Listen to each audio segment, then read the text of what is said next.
motion graphics template marketplace, actually a library, subscription-based, which allows our users to log into our platform, pick a template they like, video templates like logo stingers, intros, outros, transitions, stuff like that. And they can get it rendered out with their settings, their logo, their color, their text within 4 to 5 minutes. So I'm just going to show you how it looks in the action. So they just log into our platform, they pick a template they like, they can upload a logo. So here I uploaded Blender logo. Then type in some text, pick a color to match the logo, name the video, and click render. And in about 4 to 5 minutes, they will have a download link for .mp4 file that they can play and put in front of their video, their YouTube clip, their show, whatever. So as you might have guessed, a lot of these templates, all of these templates are Blender files, .blend files ready for animation with placeholder logos, text, and colors. And Blender does all the heavy lifting in the background. So as you can see, a lot of stuff that we have. Like we currently have, I'm just going to skip this. So we have 60,000 users, over 800,000 videos rendered. Now I met with my colleagues yesterday and they corrected me. This was 2 months old. It's 75,000 users and 1 million videos rendered. Yeah. So 2,500 videos rendered each day. That's amazing. And we have 700 plus templates, which the library that's increasing every day. This is not, template marketplaces are not new thing. You have your video hive, like Envato's video hive with 47,000 After Effects templates and 4,000 Cinema 4D templates. You have Pond 5 with a huge selection of After Effects templates. And even Blender Market has things that could be considered motion graphics template. This is actually a preset. But what's common for all of these is that user needs to have access to an app like After Effects or Blender, and needs to know how to use that app to get his final result. Now, for Blender, owning an app is not a problem. For After Effects, it's a big problem for a lot of people. And even though these templates are super easy to customize, some people really need to hire a freelance animator to customize the template that they already purchased. So I'm going to talk about some challenges of creating this fully automated solution. Keep in mind that anything that anyone uploads needs to work out correctly without any user input. So pick a logo, any logo, and it's going to work on our platform. So as you can see in this image, there's a lot of different logos out there. Different colors, different shapes, most importantly, different aspect ratios. There are wide logos, tall logos, and kind of square, round ones like Apple here. So let's say one day Coca-Cola wants to use our template. And here's Coca-Cola logo in Blender. And they're super happy, and they call NBA, and they say you should use these guys, and NBA uploads their logo. It's now completely different. Like, it's no longer vertical, it's squished, because this plane was UV unwrapped and created for Coca-Cola logo, for a wide logo. And now human input is required. Animator needs to go in and reshape this plane, or UV unwrap it differently. Apple would not be happy either. So we don't have 2,500 animators on standby to do this. So this needs to work out of the boxes, whatever they upload. So just by looking at UV image editor in Blender, when there's nothing loaded in it, the solution presented itself. Like, Blender really likes it when image is square, especially if it's 1024 or 2048. So we use the external app to conform any logo to this square texture. Look, no matter what our users upload, it will be placed on a square, transparent texture. So we don't care if half of it is empty. We care about the part of the texture that's not empty. And if that's visible, it's going to work. And we always know what we're working on. It's always square. So animator can just put it on a single plane and do something around it. They can separate it into pieces, explode it, twist it around, or project that texture onto moving pieces or whatnot. So that solved the issue of aspect ratio. We're really happy with this solution. We never needed to look back. What about colors? So when we started working with videos, we had 0 customers. We didn't know who's going to be using this. So the only thing we could look at was these big brands with their brand books. And they have huge brand books all available online. This is from McDonald's, available online. We saw how they use their logos and colors. And a lot of these brands have what's called logo negative. That's the last one here on the blue square. Brands like certain colors, they dislike other colors. Like McDonald's here decided that their logo looks good on red and green, and if you go into their restaurants, you'll see like wood and dark green and stuff. But if it's on blue, and sometimes they can't control what they're gonna need to put their logo on if they're branding something, they're gonna opt out for logo negative, which is completely white logo, just a logo silhouette, pure white. So we figured out why not help out these people with just make it look good from the start and make logo negative really easy to use. So we could just use logo alpha. Whatever they upload, we can take alpha as a silhouette and just colorize it as white. So we made these templates that have pure white logo, right? Like here, this is like an 8-bit gaming template, and it has blue sky. What if their logo is blue? It's not going to look good. And they're going to complain. So we made it white. It's always going to be white, and we wrote that down, like your logo is going to be pure white. This one as well, we just liked how it looked, like cool contrast between white logo and red color. Now I'm going to stop at this template because this was a breaking point for me. Because we received a ticket from a user who complained that their image came out like this, like it was just a square. So immediately I knew what was going on. Her logo didn't have alpha channel, so it was just fully opaque, nothing to see there. But before I wrote back to her, I asked for an image. I wanted to double check, and I got something like this. Weird logo, right? So turns out this is not the actual photo, I'm not using people's personal stuff, but turns out it was an old lady, and it was her granddaughter's graduation. She wanted to do something special for her. So she decided to explode her face in 1,000,000 pieces in this template. So wasn't my job to judge the template choice for this particular event, but it was my job to figure out what our users want, what their needs are, what they're expecting to get. So I went back and saw all the other tickets that were, and there were a lot of support tickets. I'm talking about support. Support tickets about this same issue. People were just not uploading logos with transparency. They would upload whatever, you know. And that really helped us understand what sort of customers our users are. These were not huge brands like what did I have, Coca-Cola and whatever. These were small businesses. They didn't have brand books. They had one logo that someone made for them ages ago, and they lost all their work files, and this is all they have.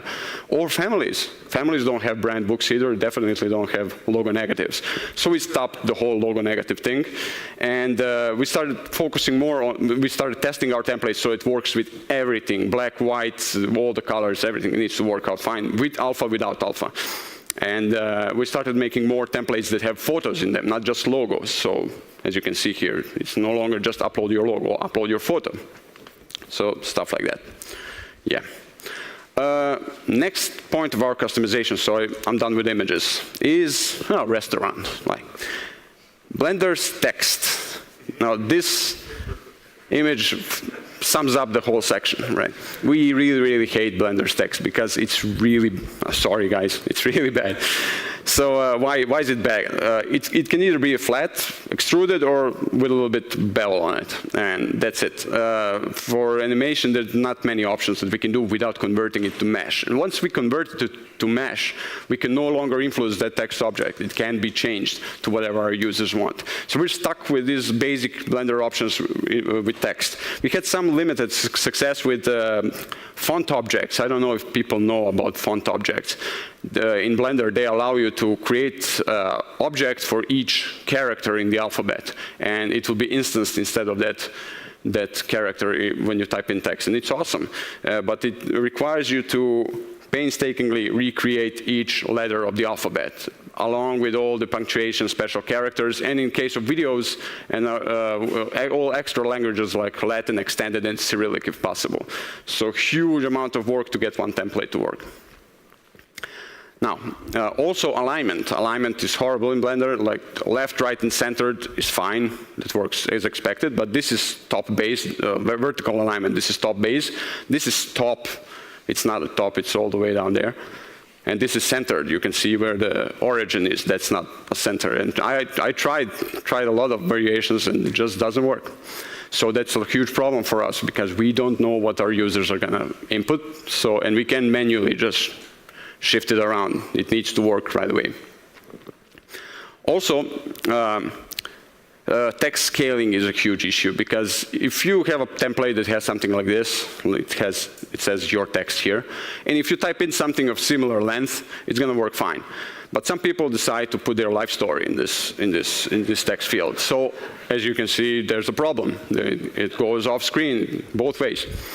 So with our team of scientists, we created a formula that scales the text down the more characters are entered. So short text, longer text here, much longer text here. It just scales it down. More characters you input, smaller the text size. Now, it usually works, but sometimes it doesn't, because 10 W's is not the same as 10 I's. Character count is same, but text scale is same. But 10 W's will just go off screen. So we're kind of counting on our users to input a reasonable mix of wide and narrow letters, also known as words, instead of just typing www. So yeah, also we tried all various other solutions and we failed. Like, you can't get text to behave and scale down, because it operates in this weird shady area between object scale and font scale, font size. So you can mess with these around and get the same looking object with totally different values. So I'm going to skip colors, because colors are very straightforward. You just change color but I'm going to talk about speed. So as you could see, it's all rendered on our servers, so speed is important. Also, we want, it means higher price. Of course, if it renders slow, it's higher price. And also, we want our users to get their videos really, really fast, like 4 minutes tops. So how do we achieve that in Blender? If you go online and you check for speed up tips for Blender, you'll see cycle stuff. You'll see reduced number of bounces, reduced number of samples. You'll use clipping and stuff like that. We all know that. But there's no way to get it as fast as we need it. We need it in 20 seconds per frame on a desktop computer. So the busiest frame of the animation needs to render in 20 seconds on your average desktop. So no way to get a noiseless result, even with denoiser in cycles. So we don't render in cycles. We render in Blender Eternal. I know, shocking, right? But we don't have to render it completely. This is a cycles template. This is a cycles animation. This is not one of our best ones, but a good one to explain how we do it, how we speed up things. So some spheres go around this logo and it appears. If you take a look at, this is the busiest frame of this animation. Like, there's some emissive material, which illuminates the whole scene with global illumination. There's some ambient occlusion there and high quality motion blur. This is all cycles, right? Everyone recognizes that. You can't do that in Blender Internal. So the trick is to figure out what will change in between these renders. We will only need to render the things that change. The things that change is logo in this template and color. So when you think color, you say, okay, we need to re-render all these spheres going around, but you don't. Let's start. We start with the background. We use heavy compositing here. We start with the background, which is simple blend, color blend, and then we pre-render the first material. There are two colored materials and emissive one. We just pre-render the first one as pure white, and then we colorize it with mix color node set to multiply, like this. And then we add another one and colorize that one as well. It's all pre-rendered, takes a second to composite. Emissive material, colorize that as well. Almost there, not quite yet. And now we change the scene. We set the white emissive material to pure white and everything else to pure black. And we get to see where the light goes in this scene, because there's this one emissive material. And we get to see what it influences. So we colorize that too, and we add it on top of the previous template, and here we go. It has lighting. This emissive material is colorizing all this other stuff. Also, logo is peeking in somewhere in between these spheres. So we render out a mask for logo. We will just render logo as a shadeless material. It takes half a second to render, and use its alpha and this mask. This is shading on logo, and there it is, a logo in between these spheres. So some post-processing, and this is a node tree for this compositing. We just changed these three colors. That's all we do. And this is Blender Internal now.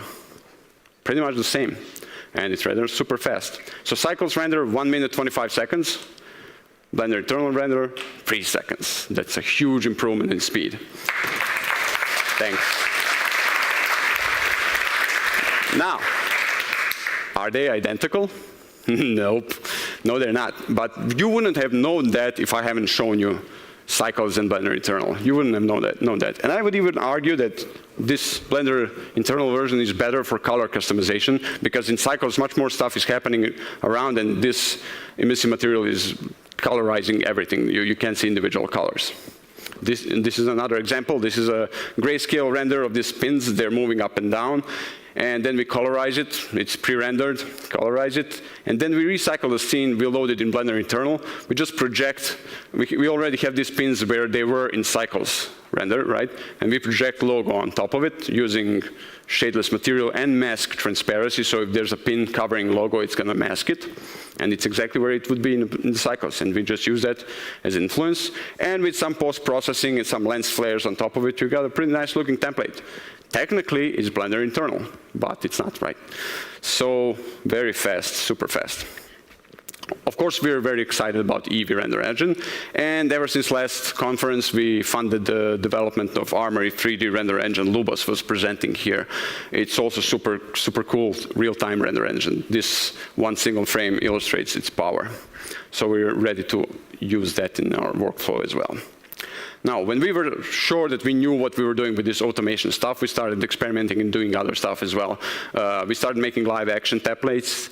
We started filming live footage and combining it with CGI elements inside Blender, and it worked out pretty fine. We used Blender's motion capture, object camera tracking, compositing, keying, masking, rotoscoping, everything inside Blender, and we were quite happy with it. You can see it here. So pretty much Blender is a viable solution for this sort of stuff happen. Okay, moving on. So once I told you about how we automate stuff, and we want Blender to be awesome. We want it to be better in motion graphics world. So I'm going to use the privilege of standing here at Blender conference to offer some suggestions for some things that could be changed maybe in Blender that would make it really, really better for motion graphics artists out there. So it's better non-destructive text objects workflow, scenes as compositions, I'm going to get to each one of these, grouped animation instancing, and image effects on textures. So non-destructive text, I already started talking about it when I spoke about text. Basically, when you see how much, these are modifiers for mesh objects, these are modifiers for text objects, much less, and even the ones that are on this list don't really work as expected. Not much you can do with text.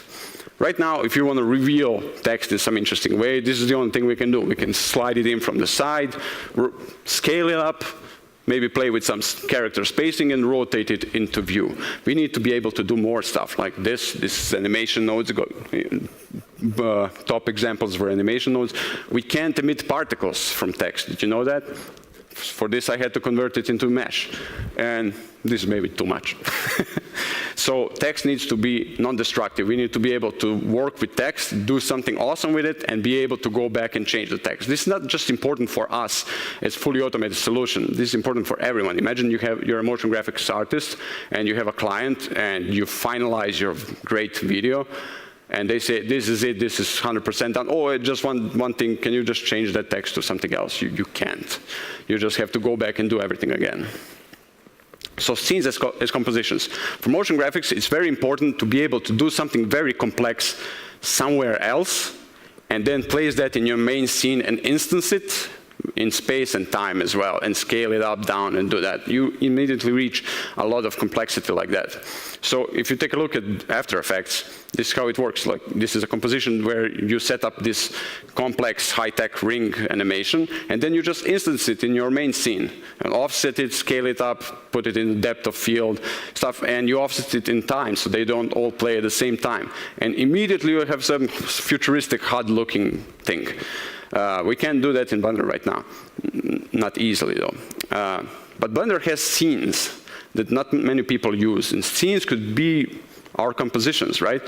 It's not really possible now, but with the rise of Eevee Render Engine, real-time rendering, couldn't we have a feed from camera in scene 2 pointing out that something awesome we made, be a texture in scene 1 that we can then offset in time and do whatever with it. It would speed up the process immensely.